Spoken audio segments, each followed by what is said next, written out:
Selamat malam Bapak Ibu sekalian yang sudah bergabung di acara Bincang Santai kita malam hari ini.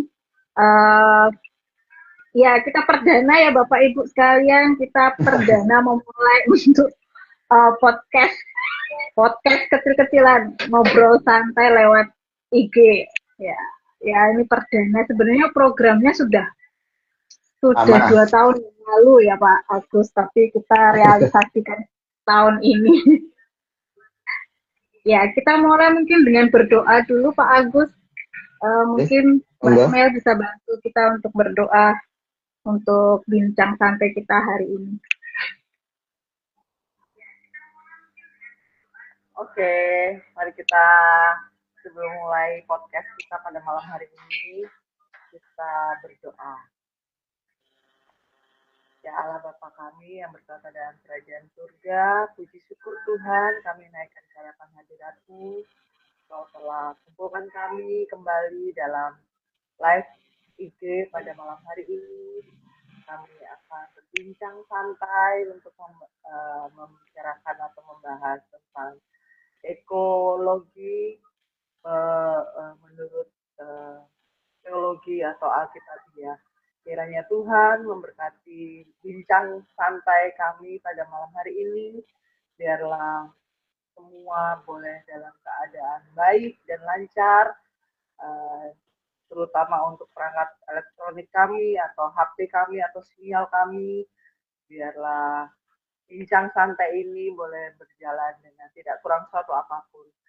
Ini doa sembahyang syukur kami Tuhan. Terima kasih ya Tuhan. Hanya di dalam nama Tuhan kami Yesus Kristus Tuhan dan Juru Selamat kami yang hidup. Haleluya. Amin. Amin. Oke. Terima kasih Mbak Imel untuk doanya kita hari ini ya. Bapak Ibu sekalian, bincang santai kita hari ini temanya adalah teologi. Nah, sesuai dengan tema Paskah kita, kebangkitan Kristus memperbarui ciptaan.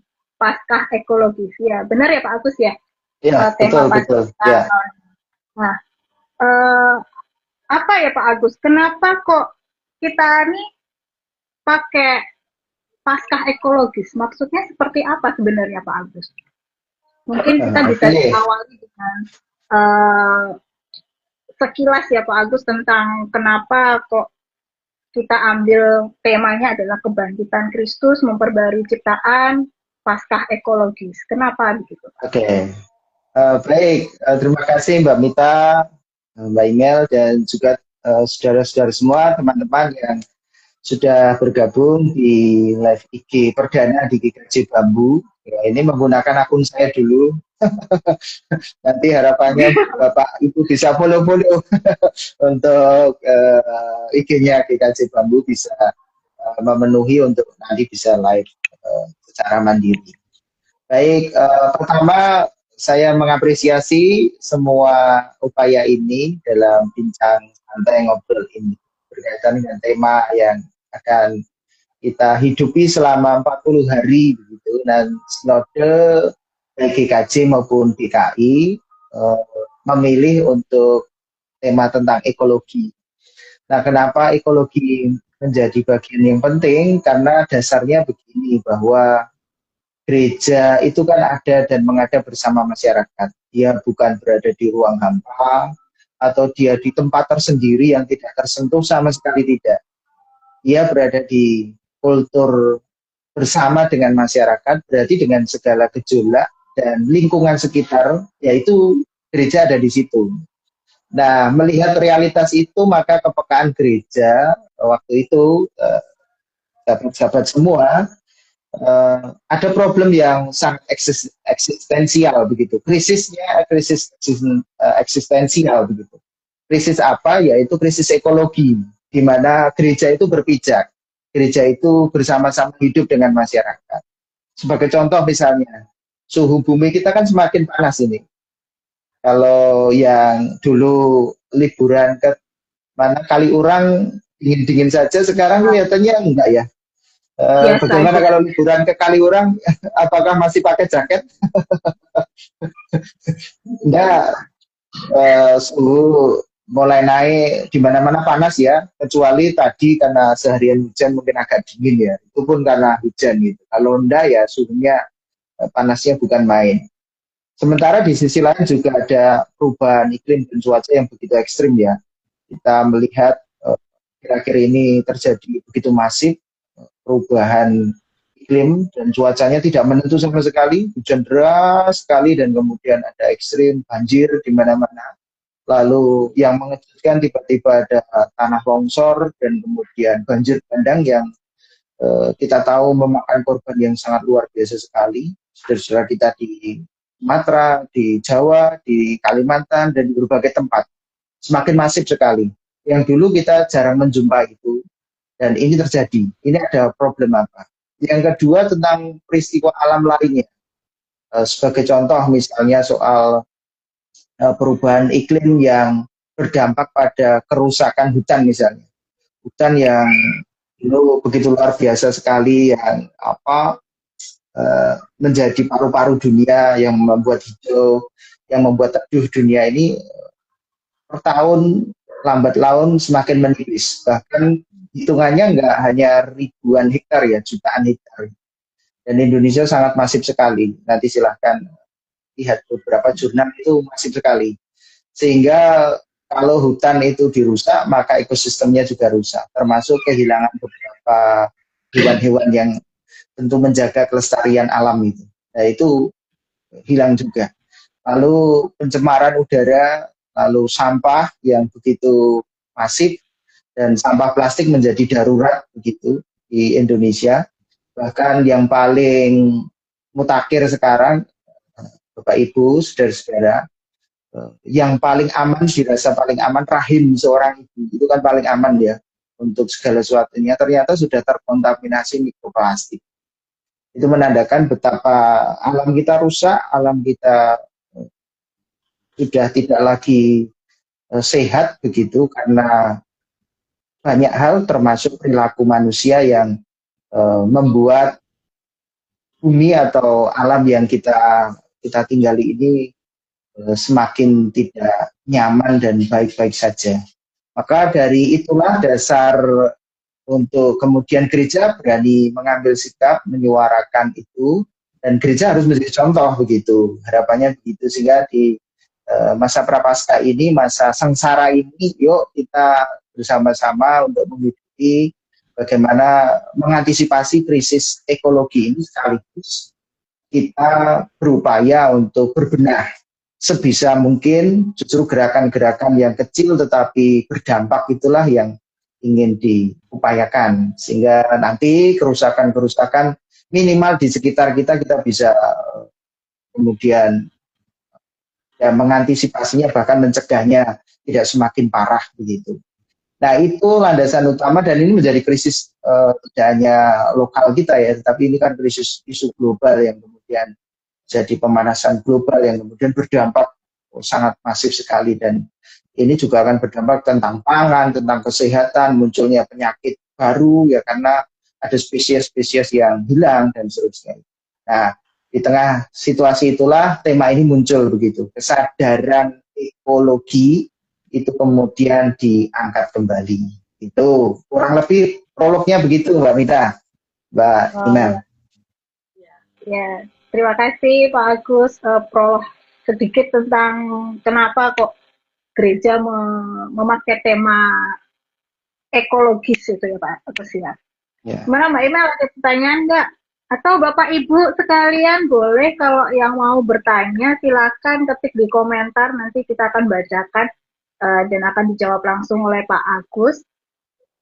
Tema kita ngobrol santai aja. Sesuai dengan kemarin ya Pak Agus, kita sudah ada agenda 40 hari, kira-kira sudah mencukupi belum dengan tema ekologisnya kita Pak Agus yang kita buat? Sebetulnya kan itu 40 hari itu mau membangun habit ya, karena manusia itu kan soal habit ya, kebiasaan ya. Kalau nggak dipaksa nggak bisa sih manusia itu, jadi memang harus belajar gitu. Nah termasuk merubah pola pikir begitu, karena pola pikir itu kalau dalam sejarahnya kenapa krisis ekologi terjadi itu juga berkaitan dengan tafsir kita terhadap kitab suci juga kan gitu. Kalau dalam perkembangan filsafat itu kan ada teologinya duluan gitu yang menguasai itu, lalu kemudian di abad modern itu kan berubah menjadi egologi, bukan lagi teologi kan ya, tapi egologi karena mengacu pada pusatnya antroposentris, manusia yang kemudian menjadi pusatnya. Nah, dari cara pandang manusia yang menjadi pusat inilah cara menafsir tentang kitab suci, cara menafsir tentang alam itu berbeda sekali. Sebagai contoh misalnya kita ambil di Kejadian ya, Kejadian pasal 1 ayat 28 itu. Saya baca boleh ya? Kejadian 1 ayat 28 itu.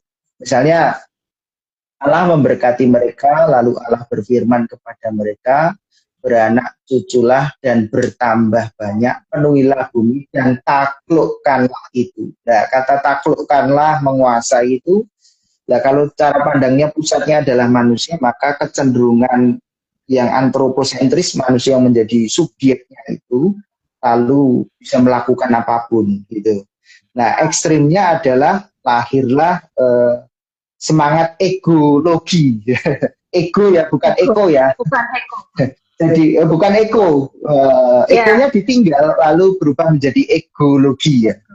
Nah, di egologi itulah kemudian lahir isme-isme yang lain, misalnya eksistensialisme, lalu kemudian kapitalisme, termasuk etika protestanisme yang kemudian mendorong lahirnya kapitalisme itu juga karena terpusat pada manusia gitu. Manusia berhak mengeksploitasi alam, manusia lalu berbuat seenaknya dalam rangka merasa bahwa ciptaan paling tinggi gitu. Saya yang diberi mandat itu untuk mengatur, tetapi yang mengendalikan adalah egonya. Nah, maka tentang egologi ini, manusia lalu kemudian melakukan tindakan-tindakan yang dulu dianggap sakral itu dilanggar begitu. Nah, orang dulu kan kalau sudah berbicara alam itu kan sakral gitu ya. Nah, karena egologi, ego ya, bukan ego ya, egologi, maka dengan egonya itu kesakralan alam itu dilanggar semua, termasuk bahkan ditiadakan dengan egologinya itu. Nah, paham egologi yang kemudian manusia menjadi subjek inilah yang perlu untuk kita rubah cara pandang kita. Kalau masih egologi, kita akan mencoba untuk alam itu jadi objek kita. Jadi kita eksploitasi, kita kurang peduli, dan seringkali untuk memuaskan hasrat atau keinginan gitu. Ya, jadi kesakralan alamnya lalu kemudian tidak dijaga. Jadi lebih pada egonya. Ya namanya ego itu kan berkaitan dengan keinginan ya. Nah, bicara keinginan, maka manusia tidak akan pernah ada puasnya. Larinya nanti ke serakah sih. Serakah, dan nanti justru alam ini akan rusak. Dengan dalih untuk memenuhi keinginannya. Jadi cara pandang itulah yang kemudian ingin dirubah menafsir Alkitab, ya tentu tidak berpijak itu lagi gitu loh. Kadang-kadang kan kita merasa bahwa kita ciptaan paling tinggi ya, ciptaan paling tinggi, lalu merasa paling benar, merasa wah paling sempurna gitu. Kalau dibanding dengan ciptaan yang lain ya manusia yang paling hebat itu. Padahal manusia itu ya nggak hebat-hebat banget sih, gampang rapuh gitu. Ya toh kita itu kan apa sih? Ya kalau kita nggak ada air aja ya udah mati kan gitu. Oh nggak ada air, nggak ada udara aja lah, udara kotor kita itu sudah bersin batuk-batuk, lalu kita ngeri-ngerian gitu dalam bahasa Jawanya. Lalu kita itu siapa sih kok sombong banget gitu. Tapi itu tafsir ya terhadap pusatnya adalah manusia antroposentris yang kemudian melahirkan isme-isme itu, yang lebih pada pemikirannya yang ingin apa ya, mengapitalisasi atau boleh dibilang mengeksploitasi alam di sekitar itu dengan seenaknya dan merasa bebas menang karena punya tadi kitab suci ditafsir sebagai mandat bahwa saya ini diserai Tuhan untuk beranak cucu dan taklukkanlah dan kuasailah. Nah ini yang kemudian cara pandangnya melihat alam berbeda. Nah ini dihidupi di zaman modern ini, zaman modern lalu yang kemudian lahirlah kapitalis yang lebih pada sikap hidup yang tidak ada pernah puasnya itu. Dan itu dampaknya sampai sekarang, termasuk kecepatan perubahan ilmu pengetahuan dan teknologi yang kita hidupi saat ini kan dampak dari ekologinya, bukan pada ekologi. Nah gitu, kurang lebih nanti sebelum ke ekologi ya. Jadi dasarnya dulu bahwa tafsir kita seringkali masih antroposentris. Nah ini kesadaran gereja untuk ya jangan begitulah, kita itu manusia ya tidak berdiri sendiri. Manusia itu diciptakan terakhir kok sombong gitu. Kalau nggak ada yang lain kan nggak bisa hidup gitu. Nah itu kok terlalu sombong banget gitu. Saya kira itu dulu pengantar saya. Ya Pak Agus, nih seperti ungkapannya Mas Yoga ini bagus Pak Agus. Kita jaga alam, Oke, alam juga jaga kita.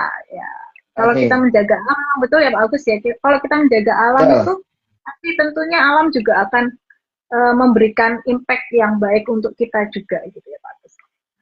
Oke, ya betul Mas Yoga. Jadi jaga alam, jaga kalau kita menjaga alam, alam juga akan menjaga kita, itu sebetulnya lebih pada, nah ini mengantar pada kesadaran baru yang sebetulnya nggak baru-baru amat sih.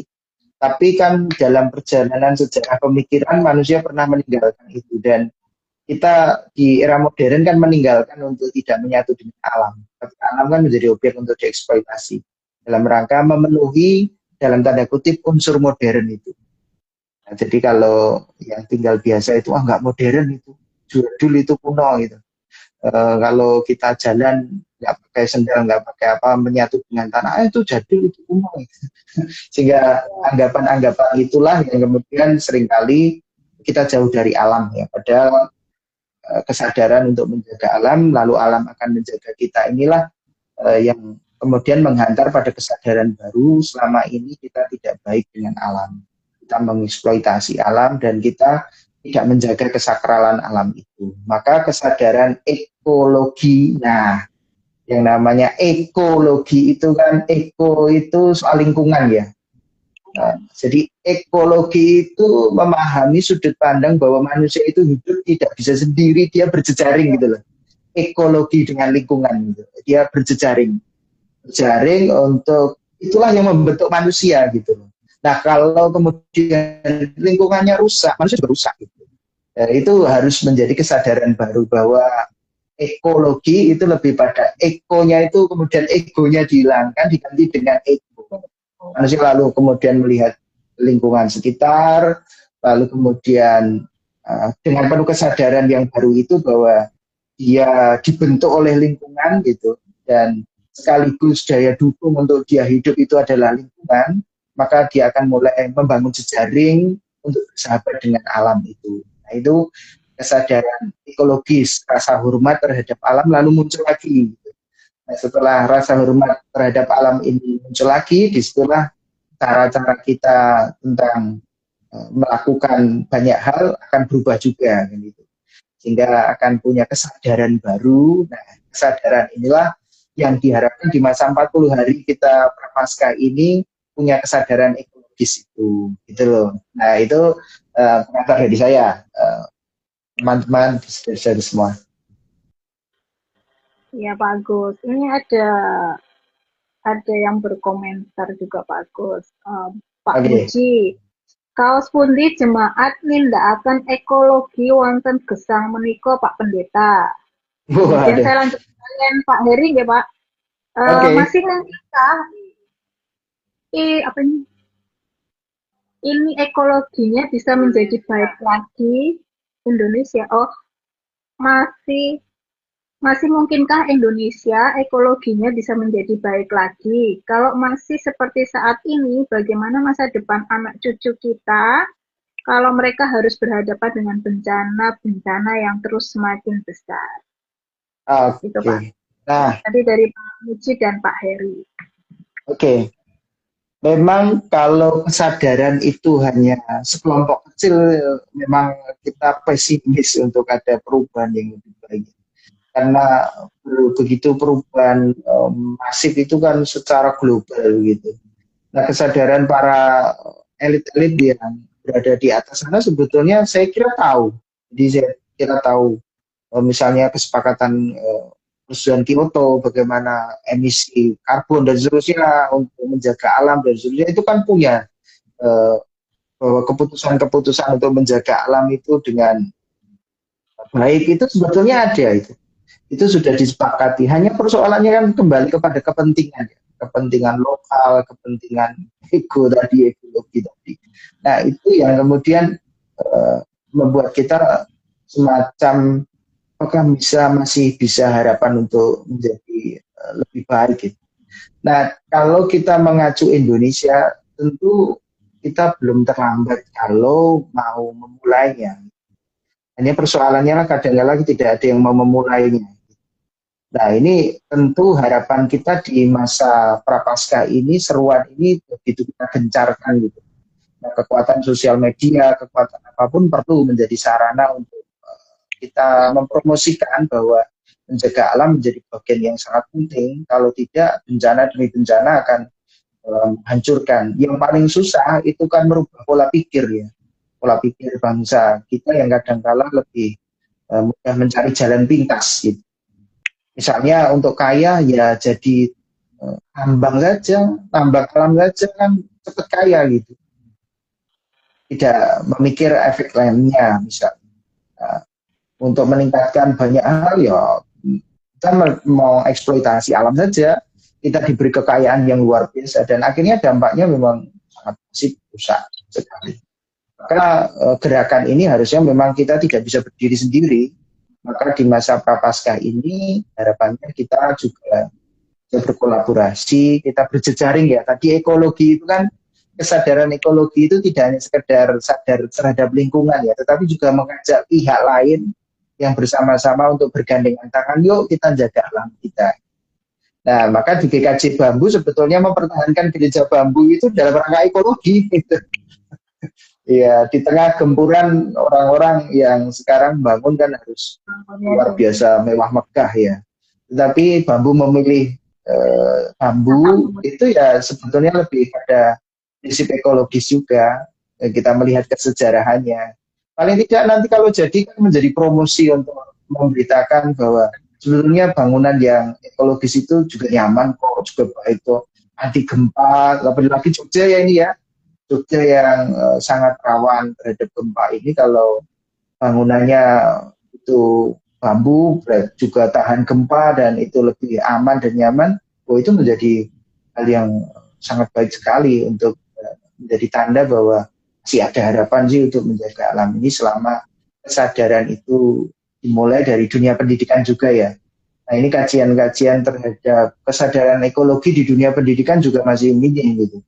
Ya menerapkan di kurikulumnya gitu. Nah harapannya kita juga ingin di sekolah minggu kita, di PA-PA kita, di khotbah-khotbah kita ya coba untuk tidak antroposentris lagi ya, tetapi bagaimana semangat ekologis ini kita hidupi bersama. Saya kira itu Mbak Mita, Mbak Ina, Pak Eri tadi sudah terima kasih responnya.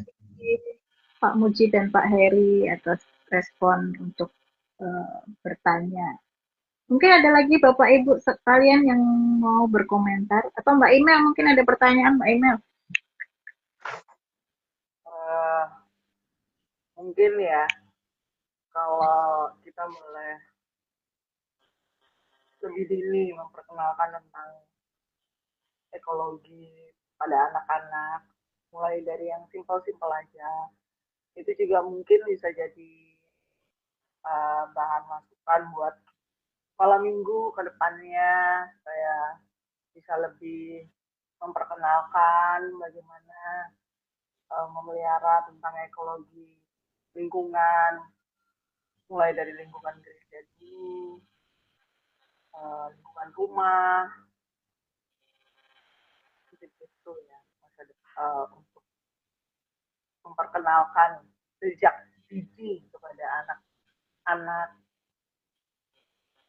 sehingga kedepannya mereka lebih aware, lebih concern mengenai tentang lingkungan sekitarnya. Ya, itu memang pentingnya di situ Mbak Ibu. Jadi paling tidak di masa prapaskah ini, yuk kita bersama keluarga, bersama komunitas kita yang kecil ini untuk punya kesadaran itu loh ya. Karena cara pandang tadi seperti pertanyaan Pak Hiri tadi, nanti anak cucu kita ke depan seperti apa ya? Eh, mungkin akan bercerita, oh hutan hutan di Indonesia itu adalah hutan yang rindang. Oh, tapi faktanya gundul gimana? Kita berdusta terhadap anak cucu kita gitu. Nah, maka kesadaran ini menurut saya perlu untuk kita bangun ya. Tokoh apa ya? Tokoh ekologi misalnya dari teman Katolik itu ada Thomas Berry itu kan kita sebagai pendatang harus betul-betul dikasih tahu betul bahwa rasa hormat kita terhadap alam itu penting sekali gitu. Nah, karena itu ciptaan Tuhan yang begitu maha indah gitu ya. Kalau apa di alam semesta itu saya baca salah satu artikel materi kayu pohon ya itu langka loh, nggak ada di planet yang lain, hanya ada di bumi. Tapi kalau katanya berlian, batu-batu yang indah itu di planet yang lain ada itu. Tapi di bumi kayu itu luar biasa menjadi tanda kehidupan gitu, kehidupan yang sangat indah sekali gitu. Jadi kalau anak-anak kita sudah sejak dini kesadaran itu, maka saya kira ke depan kita punya harapan untuk mereka juga akan belajar mencintai dan menghormati alam itu, jaga kesakralannya ya, menjaga kesuciannya dalam rangka bahwa kalau ekosistemnya itu kita rusak, manusia juga rusak sih. Jadi alam itu suci, alam itu kalau hancur kita juga hancur gitu. Nah itu mungkin pendidikan-pendidikan itu perlu kita kembangkan dalam kurikulum kita, terutama di GKJ Bambu juga ya. GKJ Bambu nanti sekolah minggu, terima kasih ada aksi untuk membawa tanaman gitu ya. Nanti tanamannya didekati, terus dirawat gitu. Itu menurut saya keren. Itu nanti akan punya tanggung jawab untuk memeliharanya, itu wujud untuk partisipasi. Gimana kita peduli terhadap sekitar itu. Ya. Ya, kita memang segala sesuatu itu dimulai harus dari diri sendiri dulu ya Pak Agus, baru kita bisa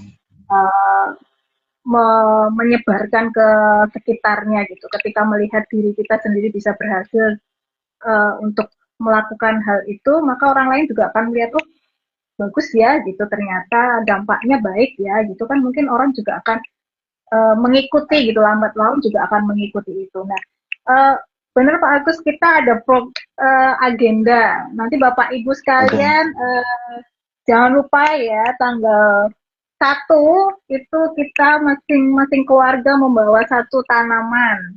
Saya ingatkan untuk membawa satu tanaman, baik ya 1 Maret, tanggal 1 Maret besok Minggu, baik ibadah pagi maupun ibadah sore.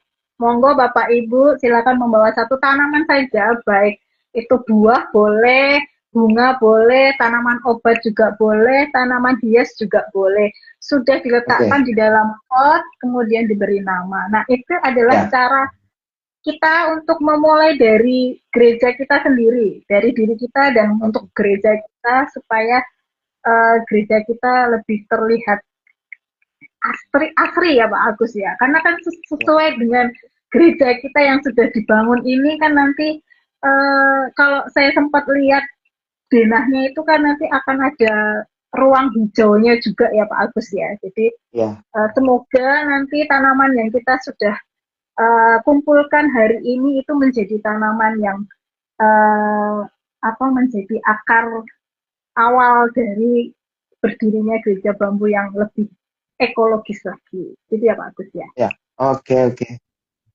Ini ada Pak Heri, ada Mbak Dorka sini, Mbak JJ kalau nggak salah ya. Halo Pak Agus, menyapa Pak Agus. Oh ya, halo Mbak. Masih ini Pak Agus, kadang saya berpikir anak-anak mahasiswa yang akan mengadakan gerakan yang besar itu bisa kita maklumi karena manusia elit kita yang sudah rusak dan alam yang sudah rusak juga. Bagaimana kita sebagai orang Kristen melihat itu semua dalam iman, Pak Agus? Monggo. Tentu kalau kita melihat secara luas begitu, mungkin akan ada pesimis ya dalam diri kita. Apakah kita mampu, kita bisa Tetapi kan Kristen punya cara pandang bahwa haram dan terang ya. Haram itu memang sedikit, ragi itu juga memang sedikit tapi bisa mengkamirkan adonan. Jadi kita selalu punya komunitas untuk selalu bergerak, menurut saya jangan pernah berhenti. Sekecil apapun perlawanan itu penting gitu. Perlawanannya dengan kalau dunia masif dengan mengeksploitasi dengan segala kerakusan dan ketamakannya, kita punya sarana untuk melawannya, paradoksnya dengan kesederhanaan, dengan yang lainnya. Mungkin bagi sebagian orang tidak mungkin gitu.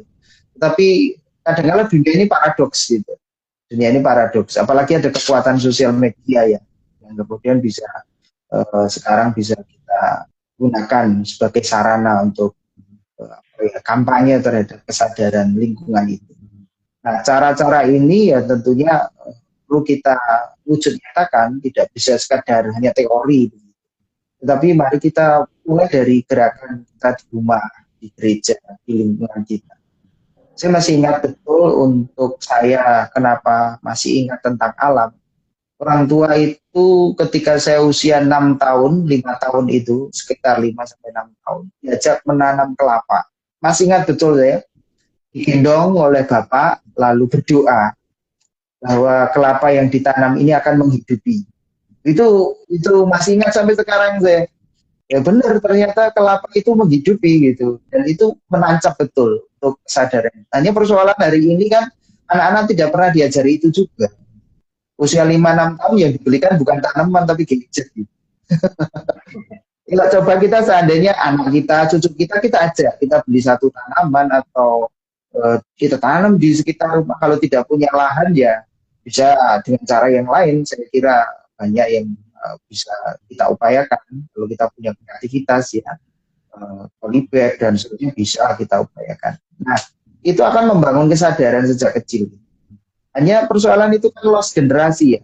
Generasi saya ke generasi berikutnya yang sangat modern itu lost, itu tidak ada lagi seperti itu. Termasuk saya ini kepada anak saya ya, kesadaran untuk sampai pada tingkat itu dengan kultur di kota itu susahnya bukan main. Tetapi menurut saya tidak menjadi alasan untuk kita memulainya. Gitu. Ini menjadi bagian yang penting, kesadaran-kesadaran ini.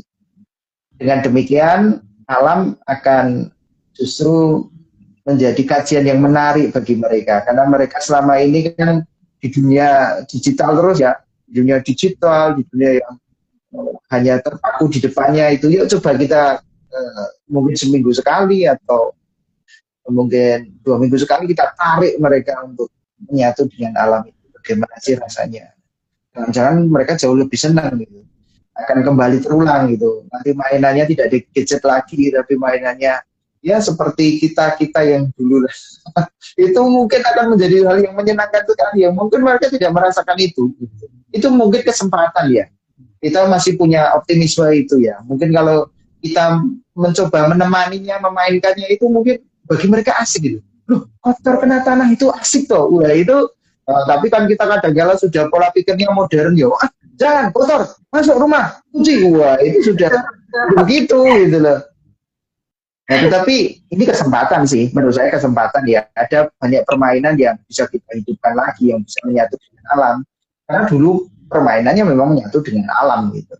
Nah itu mungkin bisa menjembatani. Meskipun tadi pertanyaan Pak Heri menurut saya sangat berat sekali, karena ini sudah mainnya di wilayah elit ya. Elit itu kan soal kepentingan ya, susah kita.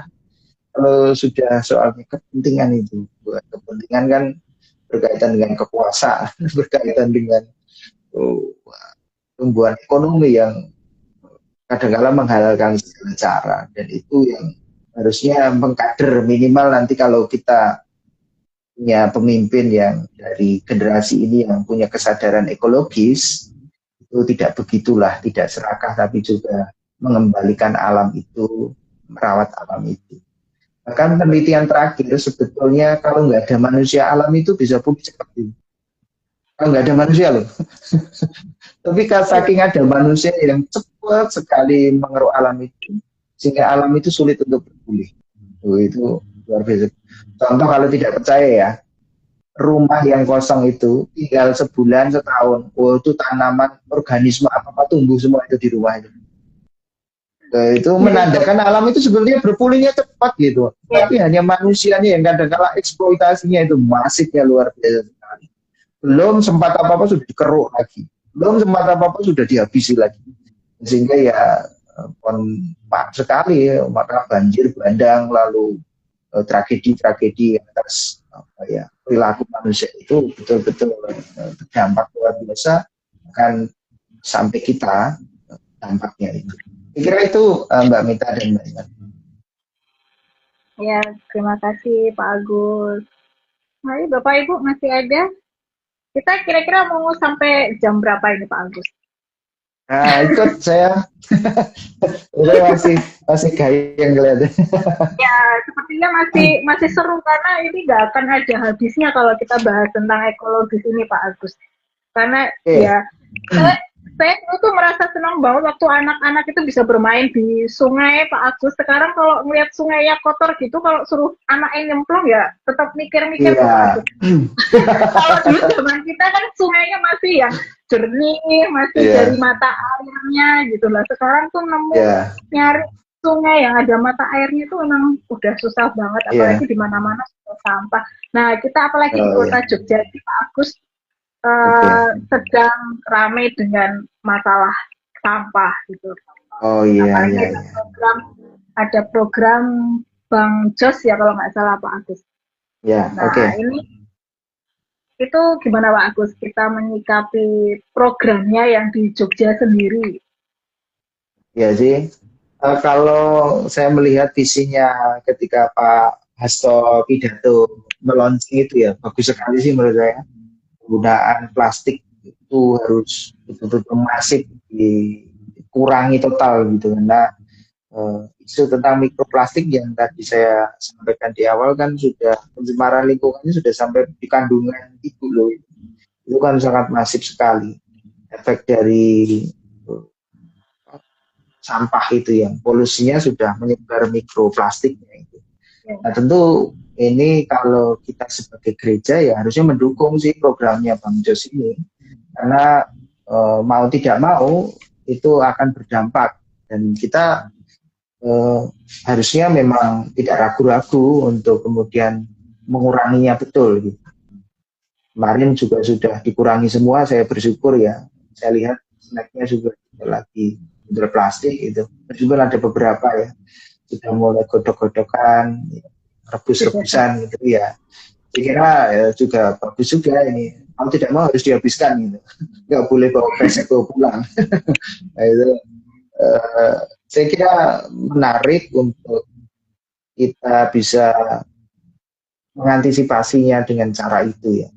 Dan kita mendukung penuh itu program itu termasuk gereja kemarin juga sudah menyiapkan berbagai sarananya untuk mengurangi tentang sampah plastik ini.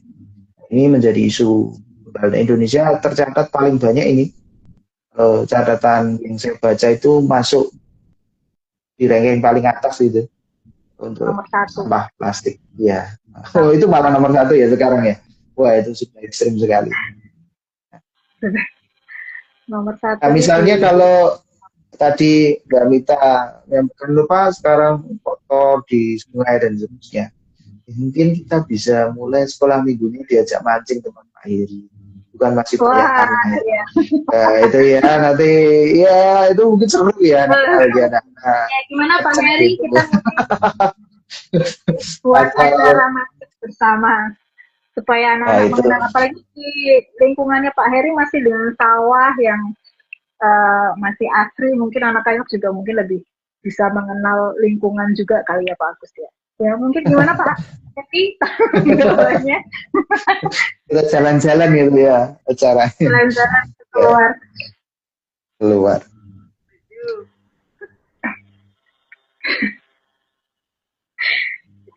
Iya. Pak Herinya kemana ini? Masih ada nggak ini Pak Heri? Pak Herinya baru bikin minum. Oh Mas Pasca juga ikut ini Pasca. Ya. Oke, beberapa. Masih kok Pak Heri masih. Ini juga, ini kan GKJ Bambu belum lama ini kita membeli tempat sampah yang ada banyak 3 warna.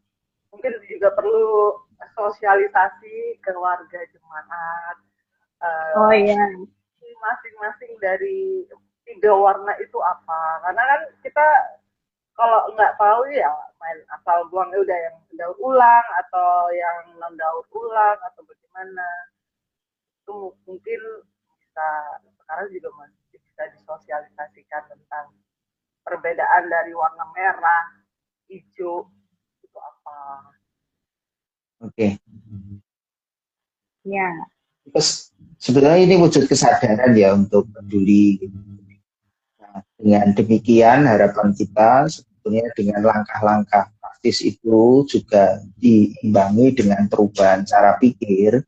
Menurut saya ini menjadi bagian yang penting untuk kita ya. Sehingga kesadaran terhadap ekologi, kalau ekoteologi itu sebetulnya lebih pada bagaimana teologi berperan untuk mengembalikan pemulihan ciptaan gitu. Itu yang kemudian kalau sangkut pautnya dengan tema Paskah itu harapannya kebangkitan Kristus sebagai ciptaan baru yang menang itu. Paskah itu harapannya kita juga menjadi ciptaan baru, cara pandang yang baru untuk melihat sekitar gitu. Sehingga beragama itu kan soal cara pandangnya tentang perspektif. Jadi kalau perspektif kita melihat alam itu tentu dengan semangat ekologinya, saya kira kita punya harapan-harapan lebih baik. Kalau kita tidak bisa membuat perubahan yang besar, kita mulai dari perubahan yang kecil di sekitar kita. Itu menurut saya menjadi bagian yang penting. Sehingga ketika kita beragama ini ya punya perspektif yang lebih baik begitu tentang melihat alam, bukan sebaliknya.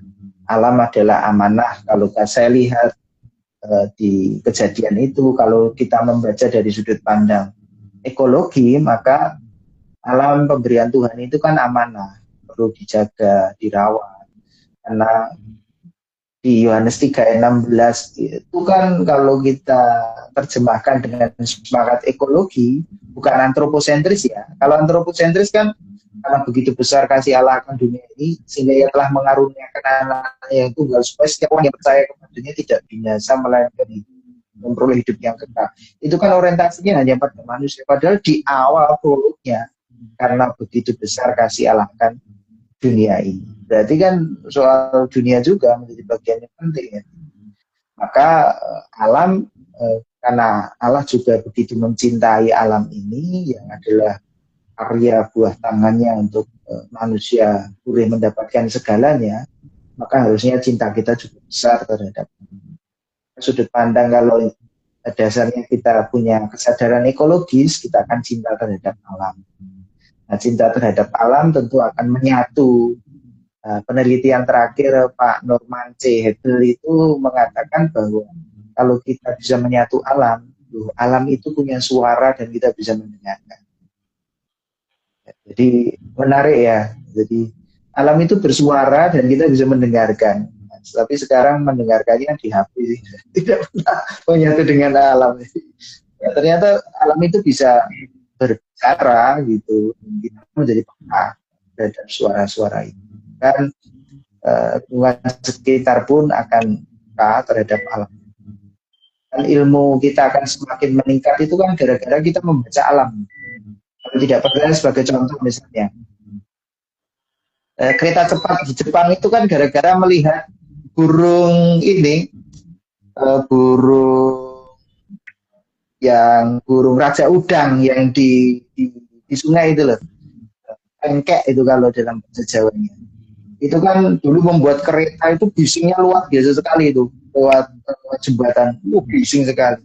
Nah ternyata yang desain ini cara mengantisipasinya supaya tidak bising, tidak rusak ini bagaimana? Gara-gara melihat burung pengkek atau raja udang itu yang di darat itu, yang kemudian bisa ngambil udang masuk itu tanpa berisik itu diteliti betul itu. Nah, lalu ketemu caranya. Oh, desainnya harus begini-begini. Selesai itu, mulus itu. Itu karena menyatu dengan alam. Jangan-jangan problem di dunia ini sudah ada kuncinya di alam. Hanya persoalannya kita tidak dekat dengan alam gitu. Mungkin segala penyakit yang ada ini sudah ada obatnya di alam. Tapi karena kita tidak pernah berinteraksi dengan alam ya tidak pernah, seakan-akan tidak menemui. Jadi saya kira Tuhan menciptakan alam semesta dengan ekosistem yang luar biasa ini. Saya yakin semuanya ada untuk kebaikan manusia ya. Jadi kalau sakit ya ada obatnya, itu kalau kurang ada kecukupannya, itu alam pemberian Tuhan ya sangat luar biasa sekali. Kita tidak bisa menemukannya di dunia lain ya. Kata orang bahwa Indonesia ini adalah surga yang turun gitu. Itu kan keren ya. Lagunya kan ada ya. Semuanya ada di Indonesia ini. Nah, kenapa kita tidak menjaganya, tidak bangga untuk kemudian, yuk masih ada kesempatan kita berjuang bersama-sama untuk kebaikan di lingkungan sekitar. Saya kira itu Mbak Mita dan Mbak Ina. Ya, terima kasih Pak Agus. Ini sepertinya jamnya juga sudah jam berapa? Udah jam 8 ya. Ternyata lama ya kita ngobrol ya. Ya. Padahal tadi awalnya kita targetnya hanya 30 menit ya Pak Agus, tapi kita sampai di hanya 30 menit ya. Nah, 60 menit. Ya, mungkin bisa kita akan lanjutkan lagi di podcast berikutnya Pak Agus. Podcast berikutnya. Masih dengan tema yang sama karena kita kan temanya tentang ekologis. Nanti kita akan sambung di podcast berikutnya. Terima kasih Bapak Ibu sekalian yang sudah bergabung dan mengikuti ngobrol santai kita hari ini. Terima kasih. Besok akan kita lanjutkan tentang kelokalan kita. Ada hal yang menarik, Memayu Hayuning Bawono. Jadi tugas kita tadi lanjutan amanah kita. Yang cantik itu bagaimana? Nah itu nanti kita di podcast berikutnya. Ya. Di podcast berikutnya kalau nggak salah tanggal 11 ada saran atau ada saran dari jemaat yang menonton untuk podcast selanjutnya mau yang seperti apa atau iya. Yang nggak punya IG susah ya. Iya, karena Bapak Ibu ini karena kita perdana ya, jadi kita mungkin masih banyak kekurangannya, jadi kita butuh masukan Bapak Ibu, saran, kritik, ya bisa langsung ke kami, bisa melewati Pak Agus atau bisa lewat Mbak Mita dan Mbak Email atau siapapun yang akan memberikan masukan, monggo silahkan, kami menerima dengan sukacita karena itu tentunya menambah semangat bagi kami untuk bisa lebih baik lagi. Mungkin ada penutup sebelum kita tutup Pak Agus? Kalau penutup sih tidak lah. Kalau penutup nanti nggak ada kelanjutannya. Ini prolog saja bahwa jadi prolog saja untuk kita lanjutkan karena tema ekologi, kesadaran ekologi harus kita betul-betul dengungkan ya supaya kesadaran itu membuat kita nggak kangen, kita bersyukur tentang alam yang itu indah pemberian Tuhan. Jangan sampai kita rusak. Nah itu kesadaran batiniah yang keren itu di era sekarang. Kalau merusak sih gampang ya, kalau merawat yang susah. Ya betul. Nah, masa prapaskah ini merusak itu gampang, tapi yang susah kan detik Pak kalau merusak. Ya, maka semangat merawat ini jangan lelah gitu. Jadi harapan kami, moga Bapak Ibu nanti kita bisa ketemu lain waktu dan ini prolog untuk ngobrol santai kita, pembuka di kesadaran ekologi kita supaya saya kira itu Mbak Mita dan Mbak Ina juga terima kasih semua yang sudah bergabung. Jangan lupa tetap follow. Ya dibantu follow di IG-nya GKJ Bambu ya Bapak Ibu supaya bisa di follower 1000 supaya bisa live. Ini karena kita masih pakai live-nya Pak Agus yang sudah 1000 follow-nya. Followernya udah 1000. Maka Bapak Ibu monggo di-share di teman-temannya supaya IG Bambu bisa mencapai 1000 followers supaya kita bisa live langsung memakai akun IG Bambu. Podcast kita selanjutnya melalui IG atau YouTube ya, Mamita? YouTube. Nah, nanti kita Ya, nanti kita bicarakan lagi Oke. Mbak Email sambil menunggu kritik dan saran gimana. Takutnya kalau ada yang nggak punya IG, pengen Ya, pengen gabung nggak bisa. Nah, nanti kita akan cari caranya. Ya, oke. kita nunggu kritik dan saran. Makanya mari kita tutup eh, obrol santai kita hari ini dengan doa saya hantarkan. Terima kasih Tuhan Yesus, Engkau sudah berkati obrolan santai kami hari ini Tuhan, luar biasa Tuhan, atensi dari Bapak Ibu sekalian kiranya apa yang sudah kami perbincangkan hari ini bisa mengena di hati para Bapak Ibu sekalian Tuhan Yesus kiranya jadikan kami ciptaanmu yang lebih baik lagi Tuhan untuk kami bisa menjaga lingkungan kami, bisa menjaga diri kami Tuhan melalui diri kami sendiri baru ke lingkungan kami Tuhan. Terima kasih Tuhan Yesus. Doa yang jauh dari sempurna ini kami hantarkan. Haleluya. Amin. Ya, terima kasih Amin. Bapak Oke. Ibu sekalian. Terima kasih semua. Kebaikan. Selamat Pak malam. Agus nanti Tuhan memberkati.